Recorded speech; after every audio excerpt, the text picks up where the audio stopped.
ओम शांति। सुनेंगे आज बाप दादा के 2 अगस्त के अव्यक्त महावाक्य। मुरली का टाइटल है होली हंस बुद्धि, वृत्ति, दृष्टि और मुख। आज बाबा ने होली हंसों की बहुत सूक्ष्मता से, बहुत गहराई से समझ दी है कि होली हंस की बुद्धि कैसी होनी चाहिए, उनकी वृत्ति, दृष्टि और मुख में क्या परिवर्तन करना है। तो आज बाप दादा सभी होली हंसों की सभा को देख रहे हैं। बाबा ने पूछा, सभी कहाँ तक होली हंस बने हैं? तो पहली विशेषता हंस बुद्धि की बताई।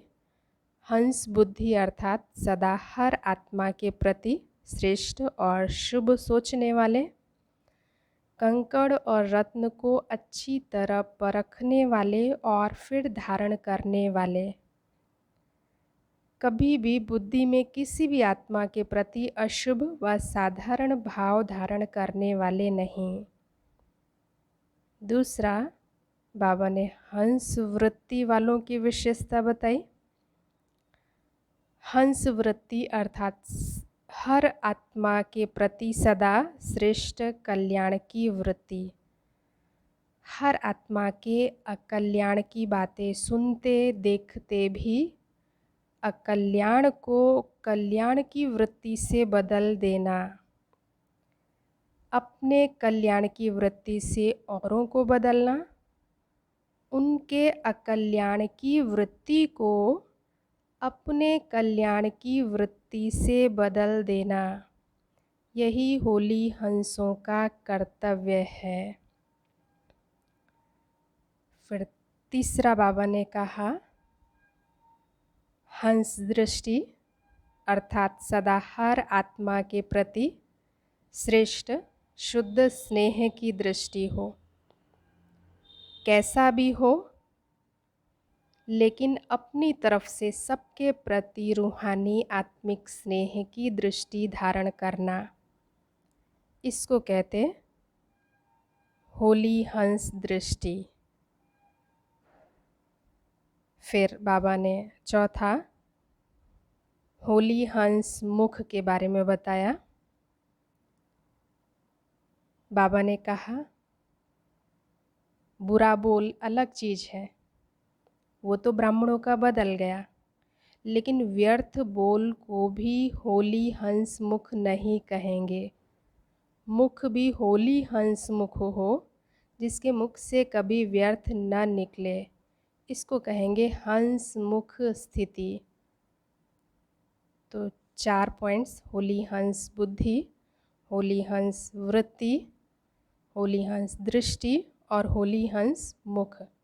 जब यह पवित्र अर्थात श्रेष्ठ बन जाते हैं तो स्वतः ही होली हंस की स्थिति का प्रत्यक्ष प्रभाव दिखाई देता है।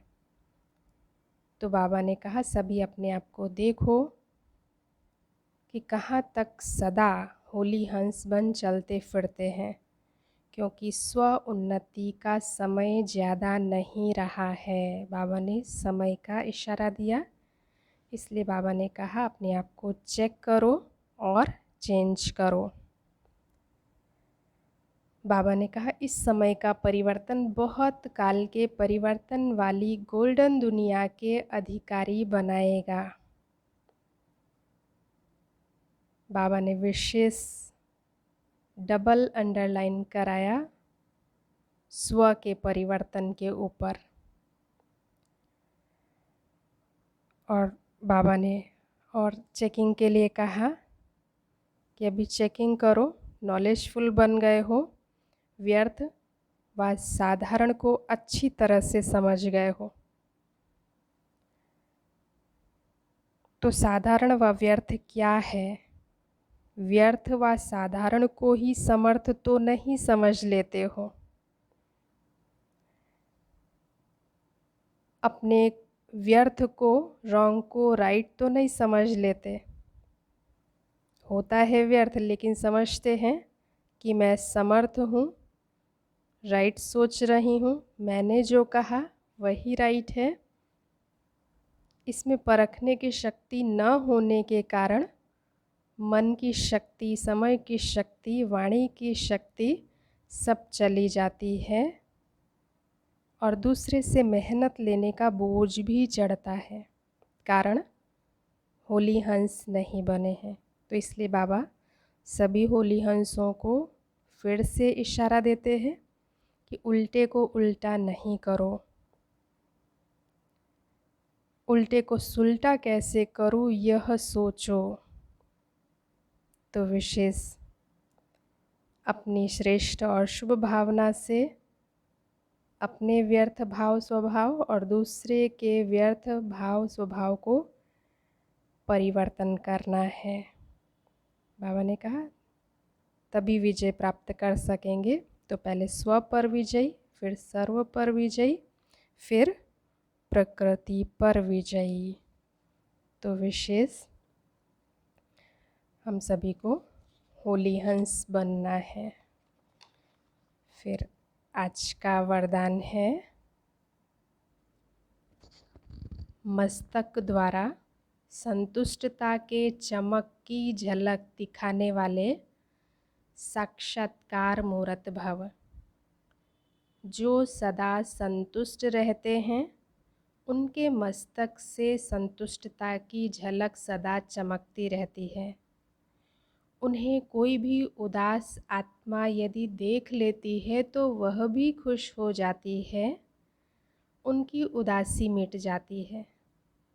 जिनके पास संतुष्टता की खुशी का खजाना है उनके पीछे स्वतः ही सब आकर्षित होते हैं। उनका खुशी का चेहरा चैतन्य बोर्ड बन जाता है जो अनेक आत्माओं को बनाने वाले का परिचय देता है। तो ऐसी संतुष्ट रहने और सर्व को संतुष्ट करने वाली संतुष्ट मणियाँ बनो, जिससे अनेकों को साक्षात्कार हो।